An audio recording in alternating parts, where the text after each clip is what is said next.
one thing I know is just qualifying is not the end. So we were talking about, okay, what do actuaries do? So the biggest aha moment on how this affects, not even affects, but is in our every daily life. It's something that we talk about, the calls that we ignore. Like, oh, these are the people who decide on our products. There's funding, there's ways to get there. Yeah. Don't think that the challenges are somewhat like a hindrance that you can't come out of that space. Hi, welcome to the next episode of SAADP ChatBytes. Today, we are sitting with Kamogelo Tladi, who is a fellow of the Actuarial Society of South Africa, FASA, and a SAADP alumni. Kamogelo, having worked in the risk appetite and ORSA team, she has been deeply involved in developing models that connect financial resilience with strategic decision making. She recently moved into product development team driven by her vision to more being involved in business strategy and to understand how different parts of the business work together. Kamu's journey has been shaped by learning to approach different challenges and finding creative ways simpler to solve problems, a perspective that continues to influence both her work and her outlook on life. Passionate about mentorship, teaching, and upskilling others, as she actively supports students and young professionals coming into this field. Outside of work, Kamogelo enjoys photography, capturing moments, slowing down to notice small details, and editing to bring out the story in each picture. Welcome, Kamogelo, to SAADP ChatBytes. Welcome to another episode of SAADP ChatBytes. You know what we are bringing. We were talking about how most people don't know. When you start asking about actuarial science or actuaries, they're like, who? What? And we thought as SAADP, we're definitely going to make sure that we bring the people who've traveled the journey, who've done it all to be actuaries at the end. So today, as per the bio, I'm sitting with Kamogelo Tladi, who is the SAADP alumni. You know what I love about meeting the alumni and having this episode with you, because I'm learning a lot, you know, from a marketing space and also getting to know other professions. You know, in my life, I'm like, okay, accounting, doctor, and all that. So this is the most interesting. And the personalities, I think I'm going to tell the story one day about the different personalities of actuaries that I met. But welcome to SAADP ChatBytes. Thank you. Thanks for having me here. Yes. How are you feeling? A bit nervous for the interview, but I'm excited. I love the awareness we're bringing to the public. Yes. Yeah. It feels the same for me because, you know, sometimes when we are in a professional space, there is that thing that, okay, professionally, this is how we need to conduct ourselves, or these are the things that we want to talk about or share. But most people out there really know some professions are just out there. You're an actuary, but we really don't know what you do. Yeah. But your guys' job is so important. But we're not going to talk about your everyday actuarial job because we'll leave that. Yeah. We want to talk to you as a person, as somebody who is in the profession. Tell us who Kamogelo is, where does she come from, and maybe your aspiration as a young girl before you even found this type of profession. Okay, so you've mentioned I am Kamogelo Tladi. I'm a girl from Pretoria, born and raised in Pretoria. Yeah. I come from a family that values faith in God, discipline, and also they value the need, or they have the heart to help people. And also they've raised me with the belief or to honor the opportunity. If given any opportunity, honor it by making effort. Oh, okay. Okay. And me, I've always been a curious person. Okay. I enjoy learning new things, exploring different perspectives. Yeah, that's Kamogelo. That's Kamogelo. Yeah. You know what? I know that you are soft spoken, but I think Yeah. now as you talk, you're not as soft Okay. spoken. That's good. That is so, and I luckily we had like a bit of a sneak interview at the Yes. ASA convention, and we talked about personalities, to say actuaries are more introverts and Yes. reserved. And you were like, not actually, not Depends who's asking. depends. Yeah.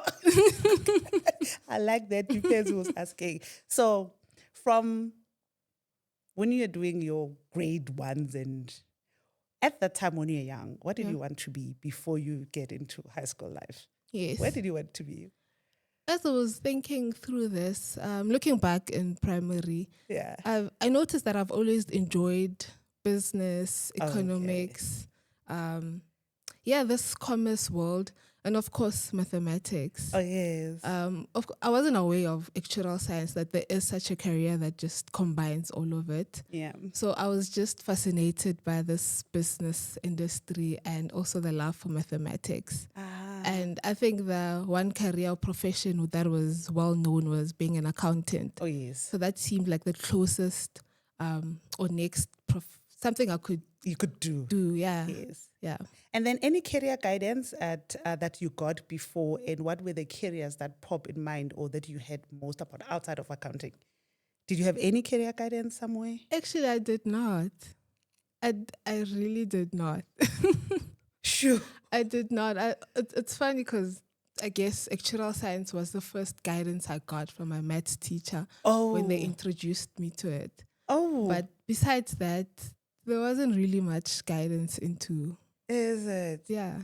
Sure. You see why we do, I think SAADP, because they are the ones who go to schools and talk about the different, outside of actuarial science, but the STEM, because now they're Yes. called maths, and making sure that kids are aware, or children out there are aware of different careers. And when you do pure maths and when you pass it, like the possibilities of careers. Yeah. And like you're saying, you heard it from a teacher. And if it was not from the teacher, possibly you wouldn't have Googled. No way. I wouldn't have. Because that's why I think we're doing what we're doing. So let's talk about you, your personality. When you were growing up, any challenges as a person, like bullying? Did you go through any of those, or when you were just lucky to be quiet and nobody And not be bothered, seen. and like hey, this one comments. When you are a genius, or people who are smart, or who Yeah. are doing very well, you are sometimes bullied because like, hey, did you have any of those type of situations? And how How I handle and it. how was that for you? Yes. So I did have an experience of a little bullying. So if we are to give a little bit more detail of who I am. So I was born with one hand. And I guess growing up in a community where people are teaching you how to do things with two hands. Oh, right? So I had to always learn to take a step back, pause, and be like, okay, how do I simplify this for myself? yeah. How do I do this with one hand? So that alone just developed a mindset of always being creative in solving problems. Outside of that, did experience bullying, being excluded and stuff. But then looking back, I think it was good. It shaped me to be resilient and also empathy, which I love, because what I noticed now is whenever I walk into a room, I always notice that one person sitting by themselves, and I make an effort to acknowledge them and include them. So, oh wow! Yeah. Is it something that when you started noticing it, is it something that used to happen to you, where exclude myself? Yeah. I think so. I think I naturally, I'm a shy, quiet person, but I think once I get comfortable in the room, then that bubbly person also comes out. Yeah. So I try to take that bubbly person out of everyone to make them comfortable. Wow. Yeah. And I just like when you're talking about how you had to then learn to do things creatively, because most people, you see, not that they teach people to use two hands, but that's what you see. That's all there is. Yeah. That's how they know how to do it. Yes. And there's never a point whereby you would look at like, okay, how do I do this? Yeah. But for you, what were the biggest challenges, maybe academically, when like doing stuff with one hand? Did you have any challenges, or it was just you noticing like, I can do this, I can page, I'm differently abled, but Yeah. hey. For some reason, I never saw it as a limitation or a challenge. I just had to do it. Okay. I had to find a way to do it. Else, if I don't do it, then what? you sideline. Yes. Right? So for me, there wasn't any other option but to find a way to do it. Okay. Yeah, so And here you are. it wasn't a challenge. The thing had to be done, and I got it done. And here you are, and Yeah. you're doing it all. So, but we're not going to talk more about, because this is not about, you know why I'm just asking about it generally, because some people go through a lot and some challenges, be it physically, be it mental and all that. Yeah. And it somehow stops them to pursue dreams, or stops them to do other things because they look at it as limitation. Yeah. And that's why I just wanted to bring that awareness. But before maybe we move, what would you say to people who are differently able or who have any other challenges that you talked about resilience? Because we talk about that name generally, but how does that look like, and what is that? What are the things that you have to do to say, you know what, I'm going to push? And yeah. It's perspective. The challenge will always be there. You can define it and the challenge will be there. Yes. But your perspective on the challenge is what matters for you. Most. So if you chose a lens of seeing it as a limitation or a blocker, then it will be that for you.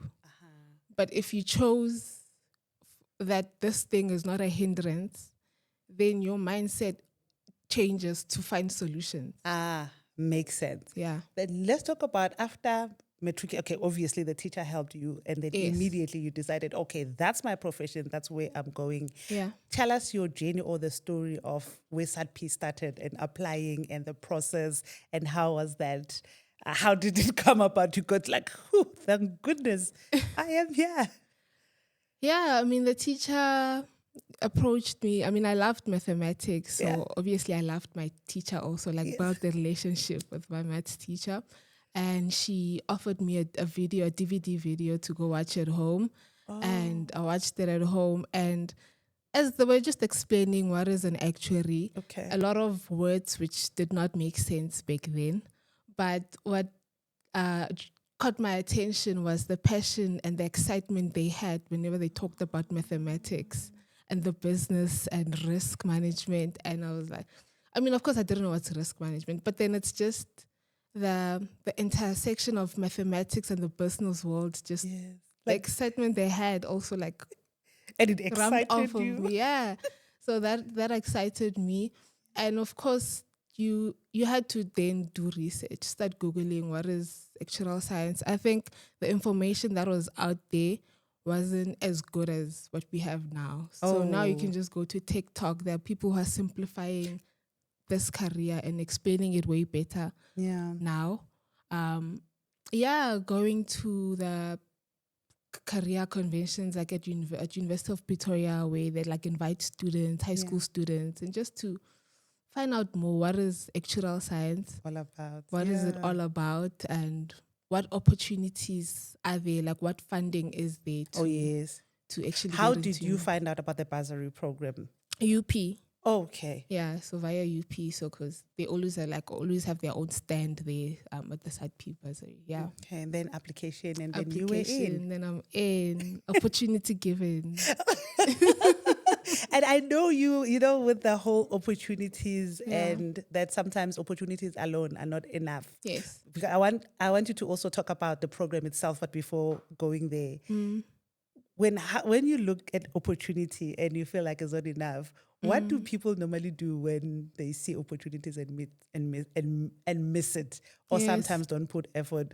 What is your story about opportunities? Like, you're like, guys, you need to work. Yeah. So I think people see opportunity as if they've made it. It was just the door opened for you, but you still needed to work and make sure there is an outcome from the opportunity. And that outcome requires effort. It requires work. It requires resilience, planning, time, sacrifice. yeah, it requires a lot. It does. Yeah. I think with what you are saying, this is maybe one of the things that you also want to tell other people out there, the young people out Yeah. there, because there's so many opportunities now. And it feels like, yes, the economy is bad and there are no jobs and there are no opportunities, and they are there. But Yes. it's how we go find them, use them, Yes. and work with them. Yeah. Sure. And don't be average in it. Excel. Because that can take you a step back. Yes. Or prolong your journey unnecessarily so. Pass is not enough. Just passing is not enough. Yeah. Aim for excellence. Yeah. Oh, well, I can't reply motivational talk. But which is good that the bare minimum that was in the academic space. Yeah. So with actuarial science, you guys, I hear that it is hard. Yes. It takes long, and possibly that's why you're talking about you need to excel. It's not just something there. So tell me more about the course itself. Yes. How was it as hectic for you, or you were that person that I'm always putting my A game. I'm Yeah. going for the kill, whether it's hard or not. Did you find it hard? And how did you then maybe do it differently? Or if somebody else was like, oh, this is hard, I'm not going to be doing it. And how can you help them understand that it's at the end, it's doable? Yeah. I did find it challenging. Okay. Especially in first year.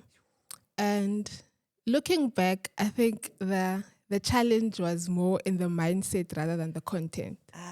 The content is difficult. The degree is difficult. We can't change that. But what made it easier for me over time was my shift in mindset. It's the belief I started having, or the confidence I had that I can actually make it through. So joining in first year, I actually doubted that I'll get through this. Number one, just getting into the degree. I remember wanting to back out, and I told my cousin that I'm not sure if I should do this. It sounds scary. It looks was exciting scary at first, but hey. It was exciting, but now because yeah. the opportunity is at hand and now I have to start, now I'm scared. And my cousin said, I mean, don't back out before you try it. Try it out first and you can decide after that. And so I went in, still lacking the confidence, but just saying, let me give it a try.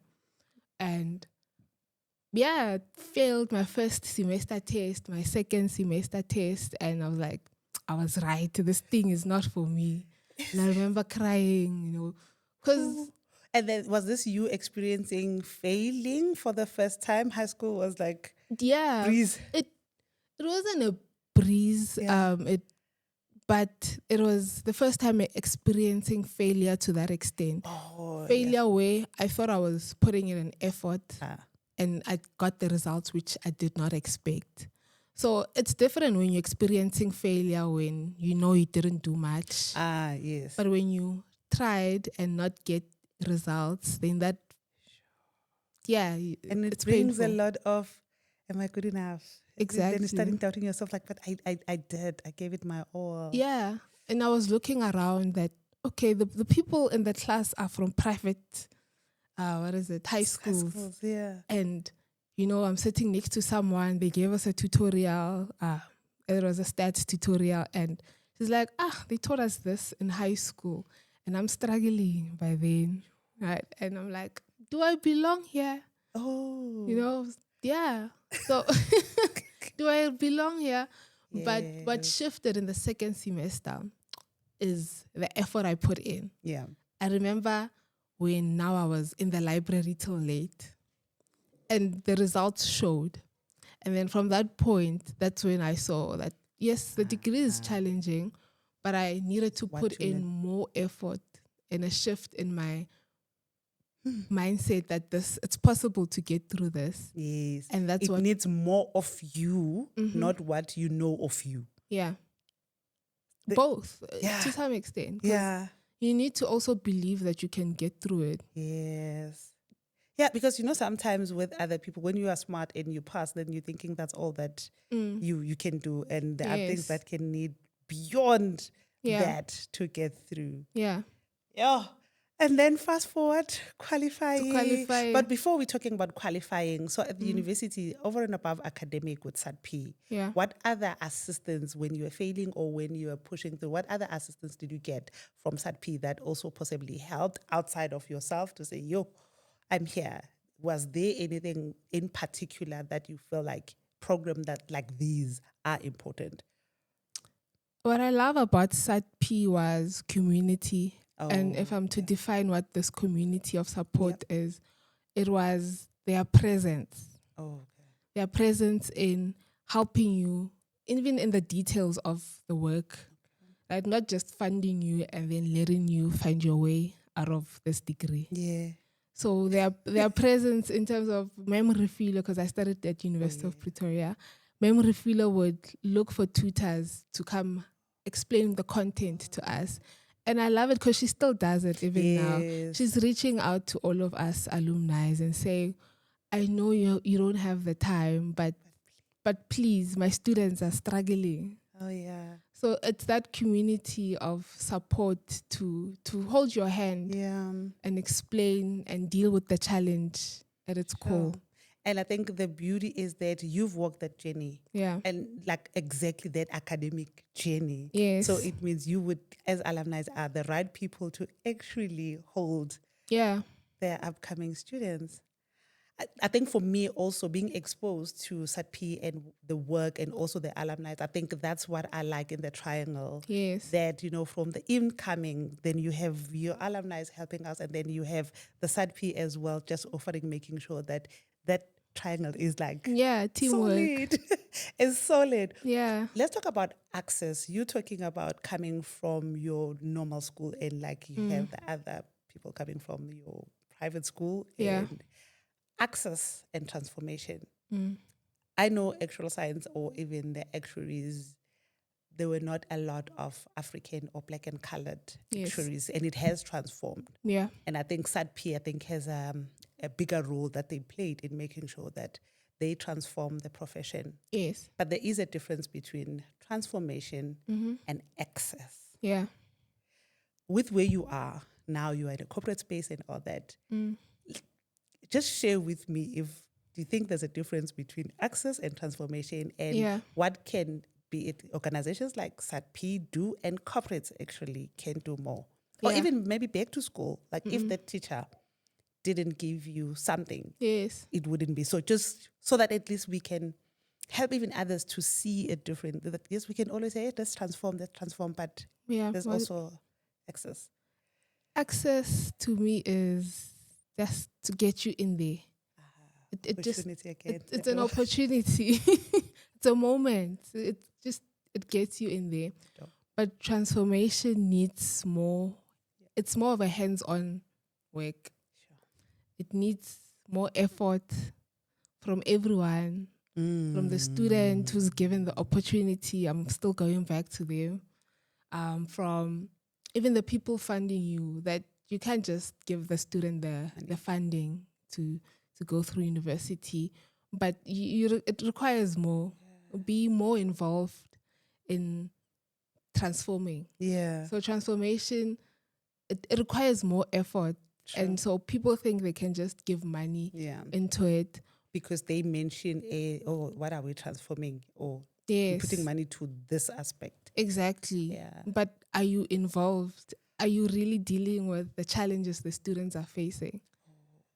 The same student that you're giving access to, because then there's more. There's more challenges they're going through, right? So don't just tackle one challenge they have. Tackle all of them. That's transformation, because then you'll be giving them an opportunity, but the challenges which they also viewed as limitations will still hold them back. True. So they'll get in and still fail because their shackles are still on. Like your example, that because that could have held you back to say, maybe I don't belong here. Exactly. Yeah. And somebody will say, if we are transforming, you need to make sure that that person understands and believe that this is accessible to everybody, but we're going to make the change through you. Yes. Help them. Yes. Yeah. So what do you think alumni can do to assist the transformation in the profession? Mentorship. I love mentorship because, I mean, it breaks down the barrier of I'm a student and that's an actuary, Oh, right? So they seem more accessible now. yes. And you're like, Hey, look at Kamu. yeah, I know her. She likes joking. Yes. And she's And done it. yeah, she's done it. She's walked through the same journey I'm in right now. And there's nothing I can say she had more privilege than me. So it's like, okay, it's accessible. Then again, it's dealing with the mindset that I can do Yeah. it. As well. I can do it as well. Yeah. So the alumni can help with mentorship and seeing someone relatable, and also just to the extent of helping them understand the content. Okay, yes. You're on the other side. You've looked at this way more than them. Yeah. Simplify it for them, Yeah. right? Because you've seen it in the content and also you've seen it on the other in yes. action. So make it more practical for them also. Yes. So that also makes the learning journey more easy and True. understandable. Now, as you're talking about that, when I'm going back to one of the episode where my aha moment, where I know I was given this task. And from marketing background, you know, when you are used to, you put a brand, it's a brand, the look and feel, the CI, the mission, the vision, the goal, you know, all of those kind of things. Yes. So we were talking about, okay, what do actuaries do? So the biggest aha moment on how this affects, not even affects, but is in our every daily life. It's something that we talk about, the calls that we ignore. Like, oh, these are the people who decide on our products. You're behind everything. Behind everything. That was the biggest aha moment because Yeah. I knew the term, the profession. And with me, it was always that data, risk, and all that, Yeah. but not necessarily how the products that we are consuming out there coming about. Yeah. And I love that they're going into other industries also. They're expanding. Yes. Yeah. So in a nutshell, if someone's like, okay, I heard it from the other episode, it's like, what do actuaries do? What is the simplest way of explaining what you do now? Simplest. Yo. Yeah, I know they will. Yes, yeah. A 16-year-old there. Yeah. Saying, so what do you do? I will explain it the way I want to be seen or what I want to do, Okay. which is having impact. Ah. And you can have that impact in any way. You can have it in the business sense in terms of developing products. Okay. You can have impact in terms of pricing it for the people you understand better. Right? You know what they went through, you know what to consider or how to set up a payment system that meets their capabilities. So for me, an actuary is one that has impact, and you're not limited to go into any space because you can bring that creativeness and that number crunching to it. Yeah. Yeah. And you more, what do you enjoy? The banking side, insurance side? What do you enjoy more? Oh, it's. I love the insurance. I've always loved the insurance. It's still in me too. Yes. Yeah. Oh, okay. But maybe banking, we'll see. Let me not close doors for myself. Yes. I think one of the other alumni was like, I know I work. Those are the other aha moments for me. Like, Yeah. yeah, I work for a bank, but actually, I know nothing about banking. Yeah. My side is in investments, and there's like, so please don't ask me anything about banking. Like, okay, like that, where Yeah. people think because, okay, you are at the bank, you know, it's banking and all Yes. that. But I see more of people who have come here, they're like, no, insurance on the side. Yeah. So do you believe, we did talk about that opportunity alone is not enough. Other examples maybe in your life where, out from the bursary, other way opportunities that you got in your life that made an impact on your life? What other opportunities that when you found them and you ran with them? What other opportunities that you can share or that were given in like, sure, okay, that's the next. This is As a resource sorted. What other opportunities that came in life that made an impact or changed your life? Yo, it's hard to look outside of this actuarial journey. Those exams will get you caught up in this, that Yes. you lose focus on everything else and you just like, let me get this thing done. Yes. Um, can we come back to it? We can come back to Can we it. come back to it? I'm cooking it. You're in cooking at the back. So Yeah. something that you said that was interesting, going back to you born with one hand and all that, Yeah. and now when applications coming and all that, like, okay, this is another opportunity. They need me more than. Yeah. Wouldn't that be also one of those like opportunities for you? It's like, no, you can go anywhere, or not quite. You know what? Yeah. Actually, to go back to the previous question, which Yeah. is it's like what you're saying now.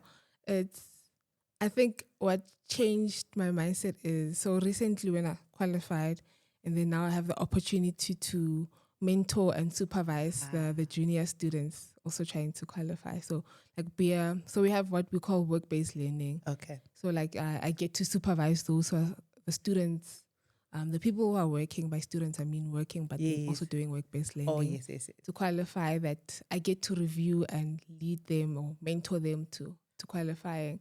And it was exciting because then it was opening me up to leadership. Oh, yeah. Right. So all along I've been a doer, a student. Now I get to leading self. Leading self alone. Now I get to lead other people. And I'm enjoying it. I'm enjoying that I get to have an impact also in making their journey a little more easier. Yes. Yes. Oh, okay. You had to like, actually. I love that you had to come back. Oh, okay, not actually, actuary. Yeah. The pun right there. No. So I can have fun with it. Actuary. So we were at the ASA convention past days or months. So Yeah. that space for professionals, what does that space mean for you? Because I know also qualifying to be an ASA member, it's another process on its own. Are you a ASA? Yes, I'm with ASA. So now, that part, that journey, how was that for you qualifying the designated member? Was it also hectic as academic part of it, or it was different? It was hectic. I mean, at every point, it has its own challenges. Yes.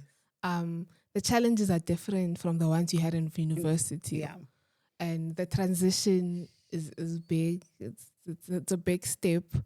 But the one thing that keeps coming up in all of this thing is having to believe in yourself. Yeah.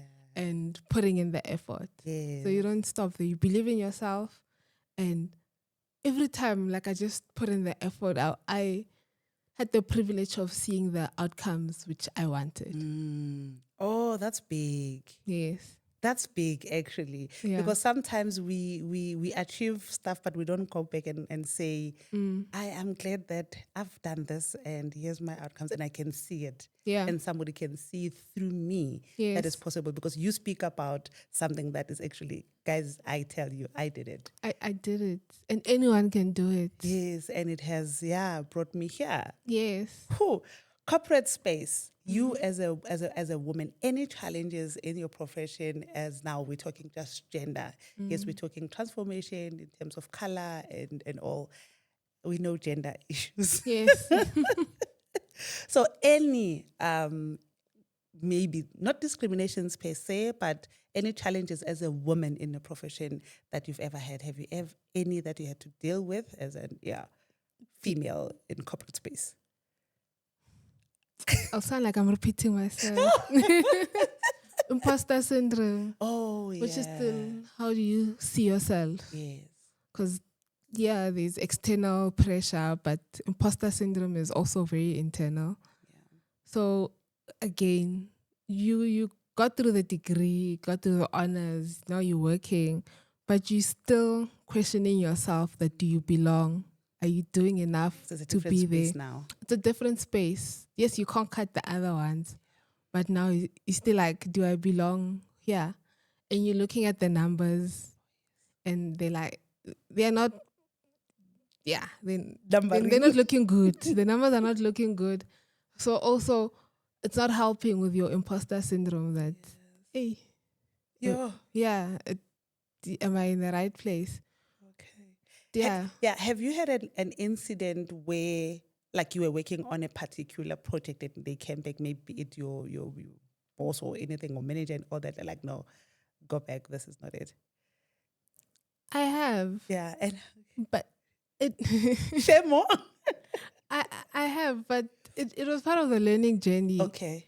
Maybe also I had the privilege of having a black female manager coming out. So it's like, it's possible. Maybe it's possible. Or whenever she's giving me feedback, I don't need to scrutinize the feedback as judgment or as putting me down. It's just feedback to get better. Because this somebody is like now looks like you, is a female as well. Yes. And okay. Yeah, but also, don't always have in mind that someone is coming for you. Yeah. Right? Because you'll also see feedback from someone who doesn't look like you. You always see it as they're coming for you. And it's not always like that. Not always the yeah. It's not always like that. So perspective also. Yes. We're not going to look away from the fact that some people are intentional. They are coming for you. Yeah. But again, it's up to you how you take it. How you see it, yeah. Yes. Yeah. So because they can, but if you are like, no, they're not. they don't have that power. Because you can, It's up to me how I receive it. Yeah. Oh, but that's so true. Yes. I hope more young people can understand that. That every feedback, whether not necessarily academically, even at home, Yes. you talked about your background, where discipline, faith and all that. But Yeah. when you are taught or when you are told these, do things like this and all that, or don't do that, and it's not the feedback that is to break you or make you look a certain way, but it's a feedback that can actually help develop you and your character. Yeah, have a growth mindset. Rather. Yes. So in your own capacity, outside of maybe SAADP or your UP asking you to come as an alumni to mentorship, personal capacity, what are the things that you are doing or maybe planning to do to empower others? And outside of even the role at work, the leadership, but just you. Just me. I want to. This is what I need to do. Yes. Right? I need to go back to my high school and more high schools around my community and show them that it's possible. Yes.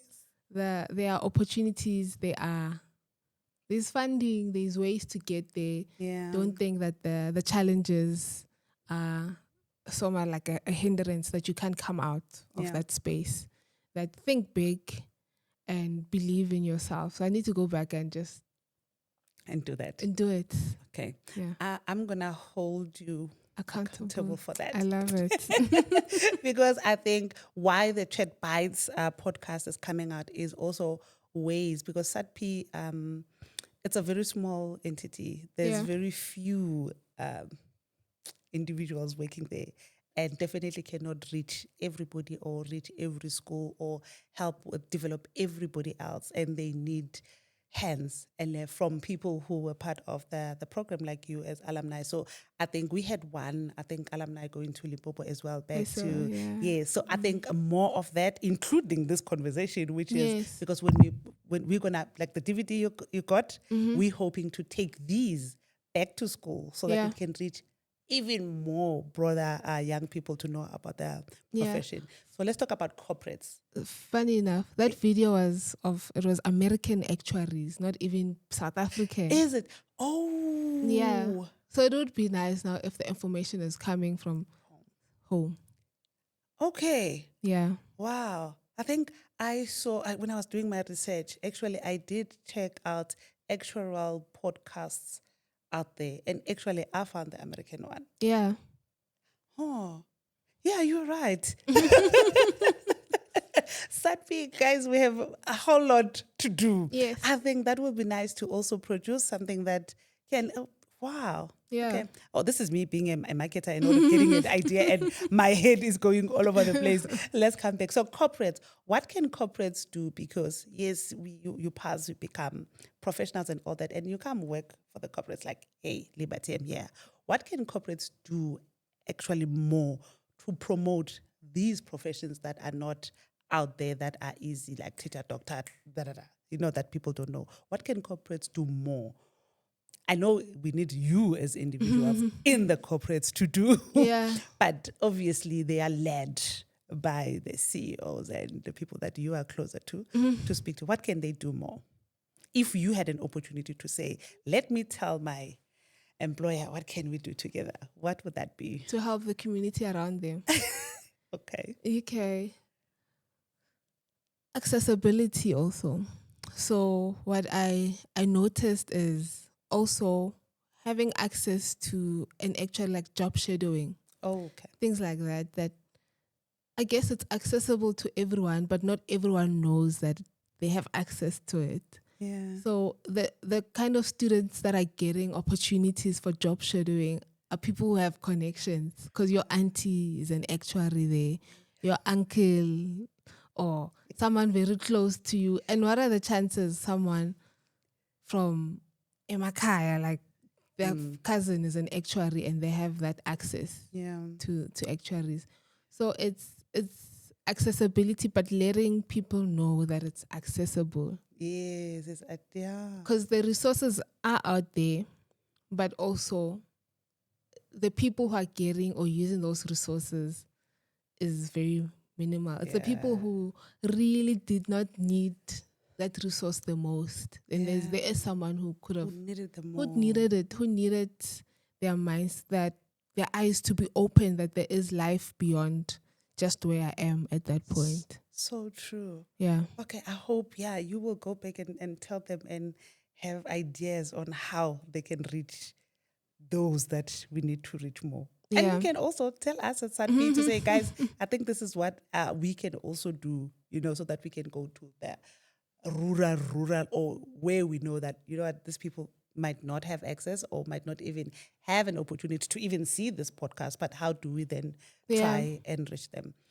Let's talk about, now we know actuaries, what do they do a bit and all that.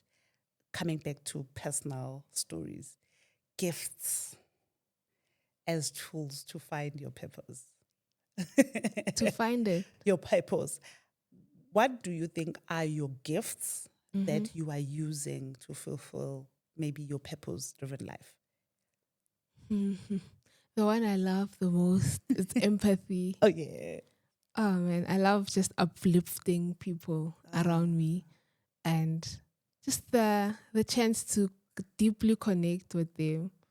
I think that it's a gift. It's my tool, and I'm using it in my profession by trying to connect with them beyond just the academic level and understand them as a person.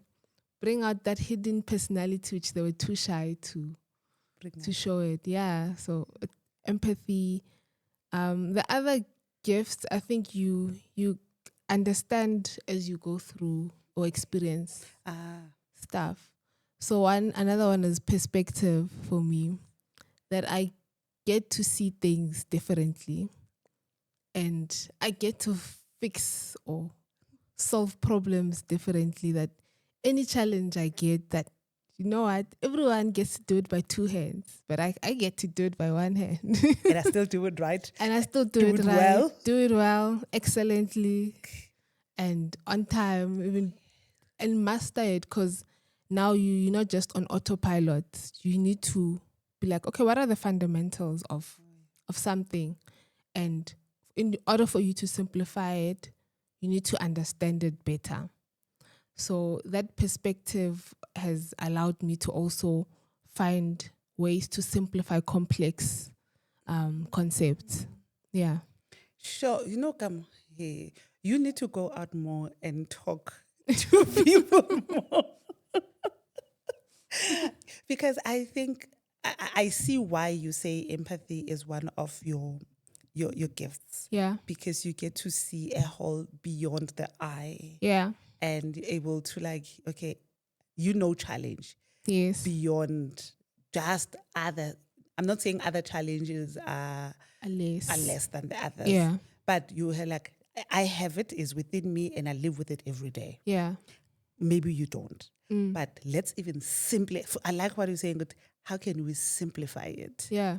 And unpack it so that you can see that it is actually doable. It's not Yes. such a big deal. It's not. Like the first step is understanding that some challenges you can't remove. They'll always be there. So find a way around it. Like just get it done. If you have the mindset of this needs to be done, you'll come up with solutions to get it done. Yeah. Sure. Young people out there, the social media frenzy, everything is online and all that. What would you advise young people currently? And hey, there are no jobs. There are no this. Yes, we're going to have degrees and sometimes we're not even going to get a job. There's a lot of negativity around that. What can you say to young people out there just to help them with that mental shift? What are they doing with what they have? And are they excelling or are they also being average there? Because people in high school, you won't just get a bursary with average marks. So now you have the opportunity to study, excel. So open or give yourself more chance for more opportunities to come for you. Okay, you in high school, what are you doing? Are you excelling? Then that will open more opportunities like bursaries to go to university. But it doesn't stop there. What are you doing with the opportunity to now study? Are you still excelling? Right? So what are you doing with the resources you have? And are you excelling or are you just still doing the bare minimum? Because bare minimum is not enough. Yeah. Because somebody will qualify with the same degree, but with the different marks. Yes. That will get them the next opportunity. The next opportunity. And what we're seeing now, so at the ASA convention, they were even saying that we have a lot of Black students who are getting to the degree and coming out of the actuarial science degree with zero or very little exemptions. Right? We didn't touch exemptions. So in order to qualify, you need like exemptions. So you can either get them through university, but to get those exemptions, you need to pass with a certain mark. And it's not 50, it's like 65 going up, like 70 sometimes.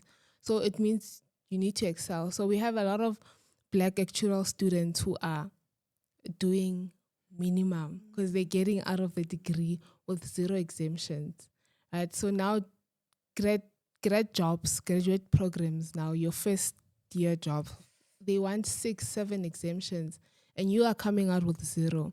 So we now have actuarial students or students who graduated and are sitting at home. Right? So you did a degree which they told you has opportunities, but you got in there and did average or did bare minimum. And now look what that opportunity landed you. Right? So you had to excel even when you got in there to open up the opportunity to get a job, a good one. Yeah. Yeah. And again, it doesn't, I like how your theme throughout, in terms of, what opportunity meets you where you're supposed to be. Yeah. And if you're not there, that opportunity is as good as it's not there. Yes. Because also keeping that job, let's say you still get it, there's still more that you need to do to produce, to perform, to excel. And you guys, your mind is everything in this industry. Yeah. Your creative thinking is everything. And it's not book. It's practical. Sure. So it means that's what you need to know. Like you need to excel, whatever you... Any opportunity, excel. You don't know which doors you are closing for yourself by not excelling in that opportunity you were given. Because like you said, you get the job with the average exemptions, but then you delay your progression in that job because the ones with more exemptions get more recognition or they have more capacity to take on more work, which gives them recognition with the people on top. Like you need to study and work. It requires sacrifice versus someone who's done with the exams. They have more time on their hands to get involved in those nice projects. Right? So it's another opportunity missed because you did the bare minimum 5 years ago. Yeah. I'm sitting here thinking, I hear you, because I think there was a time in my life where I was studying for my parents, Yes. because I felt like they were pushing me to something that possibly I didn't like, or I was into like arts more than anything else. Arts. So I didn't care about school. Like, oh, okay, I'll do it just to pass. And I know where that landed me then. And I had to find time and reflect to say, girl, there's a whole lot of people with your PR qualification, with your media. And bruh, they are also creative and smart, but that was not enough. So, and I love being here because it also helps me and other people, I think, when I go out there and talk to other people. It doesn't matter what profession, it doesn't matter what space, everything will come back to whatever you put in is what you're going to get out. Yeah. And if you want more, put in more. Put in more. And we're not overlooking the challenges. Yes. Right? We're just trying to hold you accountable. That yes, you have challenges, and like I said, you know your challenges better than anyone. Acknowledge it and fight to get out of it, or fight for a better future. Sure. Yeah. What's next for Okamo from where you are now with everything that you have achieved to date? 5, 10 years? What's next? 10 years. I want one thing. I don't cut you off guard there. You did. You did, but it's something I've been thinking about a lot. Yeah. And I remember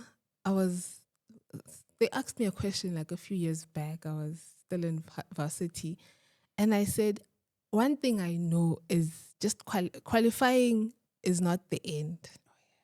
Like there's way more above than just qualifying as an actuary. I need to get there, I will.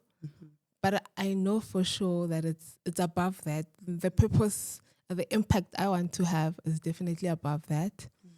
And now I am in a period where I want to see how that impact looks like.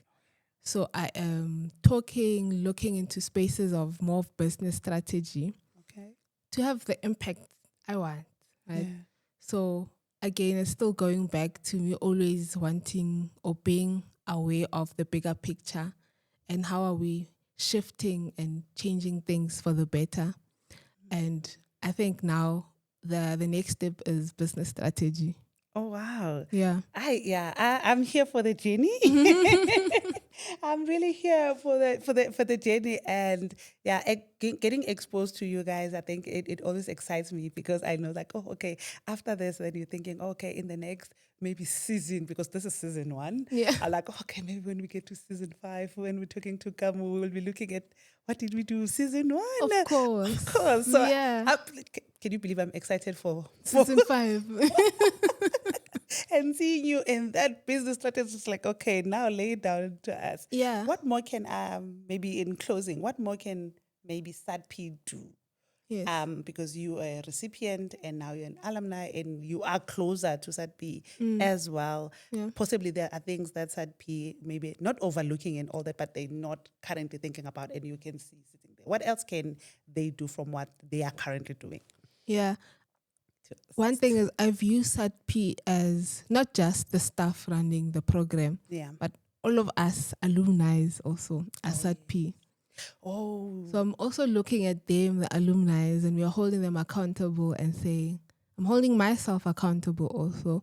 What am I doing? What are we doing? So I'm looking to everyone, the alumni, the students, while they're in university, what are they doing with their opportunity? They are SAADP also. Yeah. The alumni are SAADP also. What are they doing also to cause transformation? So it means all these All of all of us. us, all these stakeholders, and even me.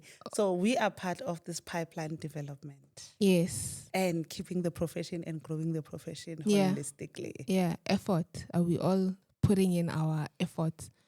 That will cause transformation. Effort from everyone. That will be the transformation we need. Whew. I think we'll hold it right there.